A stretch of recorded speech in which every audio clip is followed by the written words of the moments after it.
বীরভূমে পরিযায়ী শ্রমিকের রহস্যজনক মৃত্যু, মারধরের অভিযোগে উত্তেজনা রাউতারা গ্রামে। ভোট দিয়ে শ্বশুরবাড়িতে গিয়ে বচসা, মারধরের জেরে মৃত্যু, পরিবারের অভিযোগ খুনের, স্ত্রীর দাবি পারিবারিক অশান্তি থেকে সংঘর্ষ। বীরভূম জেলার শান্তিনিকেতন থানার অন্তর্গত রাউতারা গ্রামে এক পরিযায়ী শ্রমিকের অস্বাভাবিক মৃত্যুকে কেন্দ্র করে ব্যাপক চাঞ্চল্য ছড়িয়েছে। মৃতের নাম উদয় বাগদি, বয়স 35। তার বাড়ি লাভপুর থানার খয়েরবুনি গ্রামে। ঘটনাকে ঘিরে এলাকায় উত্তেজনা ছড়িয়েছে এবং ইতিমধ্যে তদন্ত শুরু করেছে পুলিশ। স্থানীয় সূত্রে জানা গিয়েছে, সম্প্রতি ভোট দিতে বাড়ি ফেরেন উদয় বাগদি। ভোটদান পর্ব শেষ হওয়ার পর তিনি তার স্ত্রীকে নিয়ে রাউতারা গ্রামে শ্বশুরবাড়িতে যান। সেখানেই ঘটে এই মর্মান্তিক ঘটনা। পরিবারের অভিযোগ, শ্বশুরবাড়িতে কোনো বিষয়কে কেন্দ্র করে বচসা বাঁধে এবং সেই বচসা চরমে পৌঁছলে উদয়কে বেধড়ক মারধর করা হয় বলে অভিযোগ অনুযায়ী মারধরের ফলে উদয়ের বুকের হাড় এবং পাঁজর ভেঙে যায় এবং শরীরের বিভিন্ন অংশে গুরুতর আঘাত লাগে। আশঙ্কাজনক অবস্থায় প্রথমে তাকে দ্রুত বোলপুর মহকুমা হাসপাতালে নিয়ে যাওয়া হয়। তবে শারীরিক অবস্থার অবনতি হওয়ার পরে তাকে বর্ধমান মেডিকেল কলেজ হাসপাতালে স্থানান্তরিত করা হয়, কিন্তু সেখানে নিয়ে যাওয়ার পথেই তার মৃত্যু হয়। অন্যদিকে এই ঘটনার ভিন্ন ব্যাখ্যা দিয়েছেন মৃতের স্ত্রী। তার দাবি, উদয় দীর্ঘদিন বাইরে পরিযায়ী শ্রমিক হিসেবে কাজ করতেন, তবে তিনি উপার্জিত অর্থ পরিবারের প্রয়োজনের পরিবর্তে নেশার পেছনে ব্যয় করতেন। এই নিয়ে দীর্ঘদিন ধরে দাম্পত্য কলহ চলছিল। ঘটনার দিন প্রথমে উদয়ের সঙ্গে তাদের ছেলের বচসা হয়, যা পরে হাতাহাতি ও মারধরে পরিণত হয়। ফলে ঘটনার প্রকৃত কারণ নিয়ে ধোঁয়াশা তৈরি হয়েছে। এটি পরিকল্পিত খুন নাকি পারিবারিক অশান্তির জেরে আকস্মিক মৃত্যু, তা এখনও স্পষ্ট নয়। এদিকে পুলিশ মৃতদেহ উদ্ধার করে ময়নাতদন্তের জন্য পাঠিয়েছে। প্রাথমিকভাবে অস্বাভাবিক মৃত্যুর মামলা রুজু করে তদন্ত শুরু হয়েছে। ঘটনার সঙ্গে জড়িতদের জিজ্ঞাসাবাদ করা হচ্ছে বলে পুলিশ সূত্রে খবর। ঘটনাকে ঘিরে এলাকায় চাঞ্চল্য ছড়িয়েছে এবং মৃতের পরিবারের পক্ষ থেকে দোষীদের কঠোর শাস্তির দাবি তোলা হয়েছে। তদন্তে অগ্রগতির দিকেই নজর এখন সকলের। না, আমরা খুন করি নাই, আমি মারিও নাই। ওই লাইটিটা বিটিটা যা কিছু করেছে মারা ধরা আর 5 জনা ছাড়াই ছিল। আমার পা খোড়া, আমি মারতেও যাইনি কিছু। আপনার মেয়ে কি করেছে? আমার মাইয়া লাইটিটা জামাই সাবল বাই করে আনলো, লাইটিকে মারবে কইরা দিয়ে মেয়েটা দৌড়ে আইলো, দিয়ে ও চুলি মুটি ধরেছিল। কার? আমার মেয়েটার। আর চুপা দিয়ে চুলি মুটি ধরেছে, দিয়ে ফেলে যা দিয়ে পাড়া যা দেখো ছিল। আমি লাইটি দিয়ে হামটা ছিল তো। নাতিটাকে কেন মারতে যাচ্ছিল? হ্যাঁ? নাতিটাকে কেন মারতে যাচ্ছিল? মুখ খারাপ করছিল, একটা ফোন নিয়ে নিয়ে ব্যবসা ওই পাড়াকে থাকে। ওই সংসার মেয়ে বলে দেখেন 3 বছর হয়ে যাচ্ছে।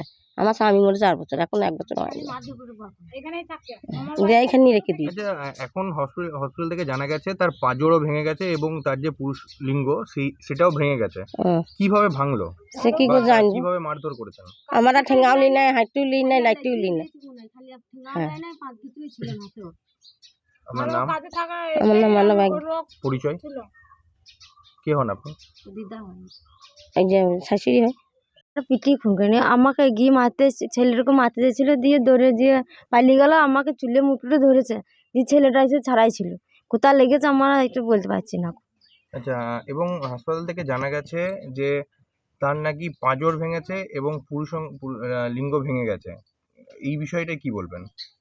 এই বিষয়ে ওরকম তো আমরা তো দেখতে পাচ্ছি না যে 5 জন ভেঙেছে না, কোথায় লিখতে দিয়েছে আমরা তো বুঝতে পারি না। আমার ওই ফারাক আছে, ছেলেটা দিয়েছে ওইদিকে ছড়িয়ে নিয়ে যে ওইখানটাতে মেরেছে। আমরা তো দেখি নাই কোথাও মেরেছে না, অনেকজনাই ছিল। কার ছেলে? আমার ছেলে, ওরই ছেলে। কত বয়স? এই তো এখন 18 বছর হয়নি। এই এখন ঠাকুর পুজো এসেছিল, দিয়ে মেলায় ছিল, সব ছাড়াই ছিল, ভেতরে ছিল, বেরিয়ে করে দিয়েছে, বুঝতে পারে নাই। কতজন মিলে মারধর করেছেন? কতজন মিলে মারধর করেছেন? কতদিন মিলল? ও ছেলেটাই, আমার কেউ ছিল না, আমার দাদা ছিল না, কেউ ছিল না, খালি আমার মা, আমি আর বৌদি, আমার ছেলেটাই ছিলাম। কেউ করে নেই, কেউ ছিল না, আমার স্বামী ছিল না। আমাদের গ্রামে একটা পুজো ছিল, পুজো ওই পাড়ায় ছিল।